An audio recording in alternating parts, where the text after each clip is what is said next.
Selamat berjumpa, saudara-saudaraku, Bapak, Ibu, dan Anda semua. Dalam rubrik Kerling, saya mendapat bagian dengan judul kreativitas. Saya mulai dengan bahasa psikologi. Kreativitas itu meliputi kemampuan untuk menemukan ide-ide, hubungan-hubungan, dan pemecahan masalah secara baru dan orisinal. Ia merupakan bagian dari dorongan-dorongan dalam diri kita sebagai manusia.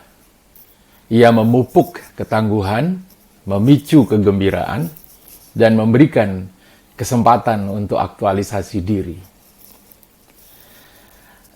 Bisa dikatakan bahwa kreativitas itu ibarat puzzle. Kita tahu ya, puzzle yang digandeng-gandeng sehingga mewujudkan suatu gambar tertentu. Puzzle yang terdiri dari banyak bagian, termasuk keseimbangan dalam mengolah pikiran yang terkontrol atau terstruktur dengan pikiran spontan dan imajinatif. Kepribadian seseorang juga memainkan peran. Demikian pula unsur-unsur biologis serta pengalaman hidup seseorang. Nah, saudaraku, setiap orang mempunyai daya kreativitas tertentu, walaupun tidak selamanya orang itu menyadari. Dan hidup ini penuh dengan momen-momen yang membutuhkan gagasan-gagasan baru atau cara menyelesaikan masalah yang belum terfikirkan sebelumnya.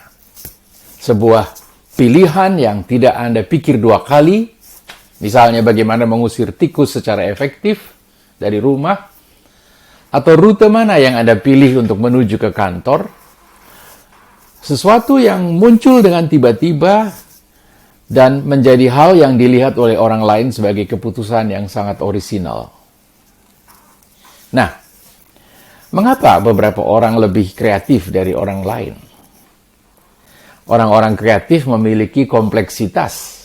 Mereka menunjukkan kecenderungan berpikir dan bertindak yang pada orang lain terpisah.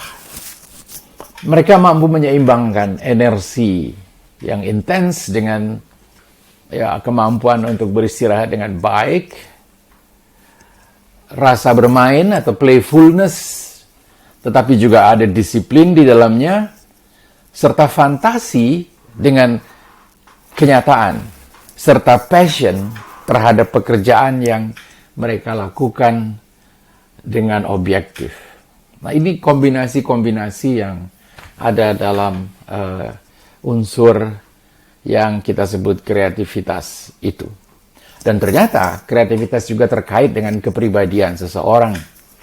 Orang yang kreatif mempunyai keterbukaan terhadap gagasan-gagasan serta pengalaman-pengalaman baru, sementara yang kurang terbuka lebih menyukai hal-hal yang bersifat rutin dan hal-hal yang sudah biasa.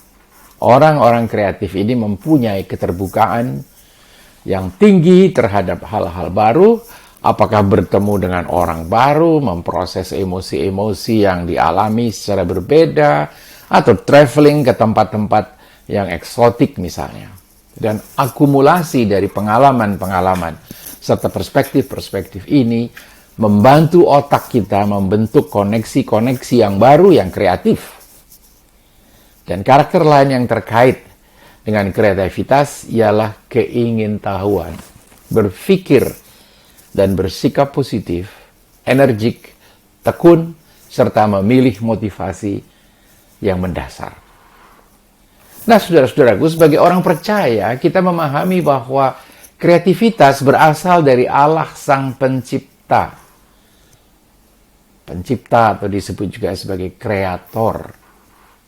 Kreator, kreativitas, kreatif, dan kreasi mempunyai akar kata yang sama dalam bahasa Latin, creare.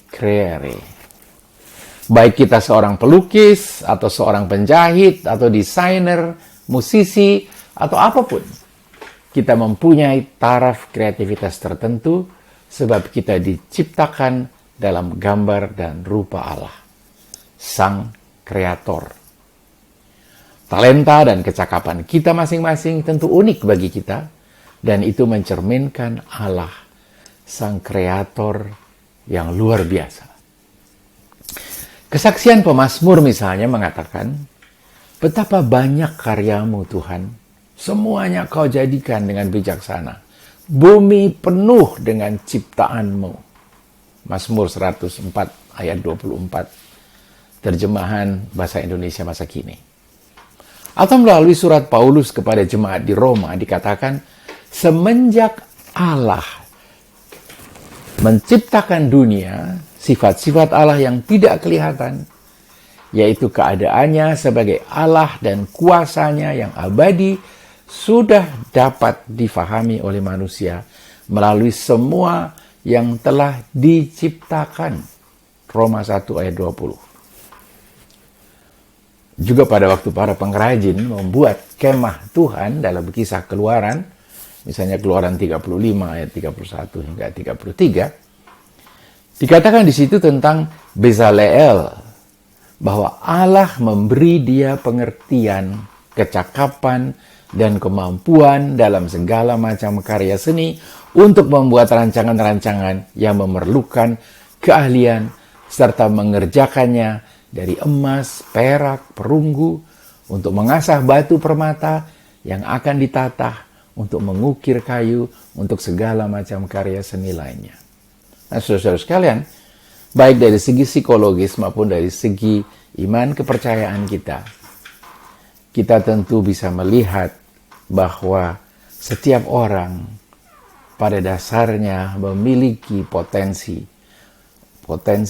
untuk menjadi orang yang kreatif.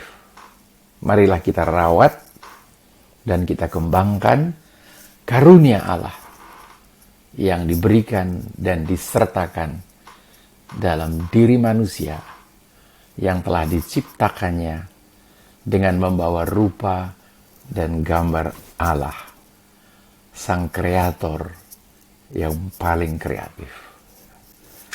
Sekian.